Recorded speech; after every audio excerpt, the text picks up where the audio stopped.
सासू सुनेत वाद होतो, त्यामुळे पत्नी माहेरी राहत होती. पत्नीला घरी आणायला आईचा विरोध होता. मग मुलानं आईलाच संपवलं. भयंकर अशी ही घटना सांगलीत घडलीय. क्रूर मुलानं जन्मदात्या आईला संपवण्याचा निर्णय का घेतला, तिची हत्या कशी केली आणि मग गुन्हा उघड कसा झाला, सगळं सविस्तर पाहूया या व्हिडिओतून. नमस्कार, मी स्वाती पाटील. तुम्ही ही बातमी पाहताय लोकमत.com वर. सांगली जिल्ह्यातल्या मिरज तालुक्यात एका 51 वर्षाच्या महिलेची हत्या झाली. पोलिसांनी तपास सुरू केला आणि अवघ्या काही तासात संशयित आरोपीला अटक केली. पोलिसांनी संशयिताला ताब्यात घेऊन चौकशी सुरू केली, तेव्हा आरोपीनं आपणच हत्या केल्याची कबुली दिली. धक्कादायक बाब म्हणजे संशयित आरोपी हा मृत महिलेचा मुलगा होता.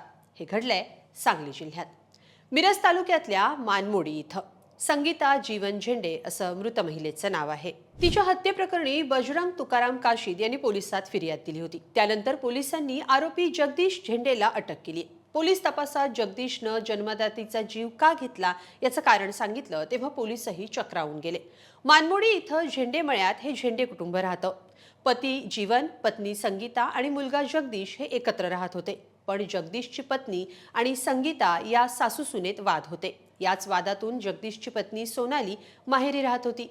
घटना घडली त्या दिवशीही जगदीशचे आईसोबत वाद झाले. पत्नी सोनाली हिला घरात परत आणण्याच्या कारणावरून मायलेकात भांडण सुरू झालं.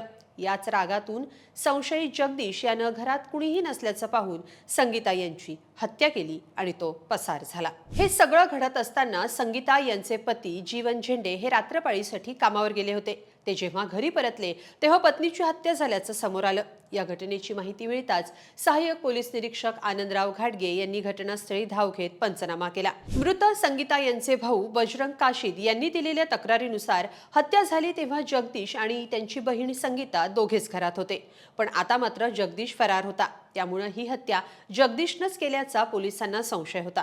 पोलिसांनी तातडीनं संशयित जगदीश याचा शोध घेऊन त्याला ताब्यात घेतलं. कुपवाड पोलीस ठाण्यात आणून त्याच्याकडे चौकशी सुरू केली. सुरुवातीला त्यानं टाळाटाळ केल्यानंतर अखेर आपणच आईची हत्या केल्याची कबुली जगदीशने दिली. यामागं पत्नीला घरी आणण्यासाठी आईचा विरोध असल्याचं कारण त्यानं सांगितलं. आता पोलिसांनी आरोपीला अटक केली आहे. पोलीस या प्रकरणाचा तपास करतायत. पण कौटुंबिक वादातून मुलानंच आईचा जीव घेतल्यानं सांगलीत मात्र संताप व्यक्त होतोय.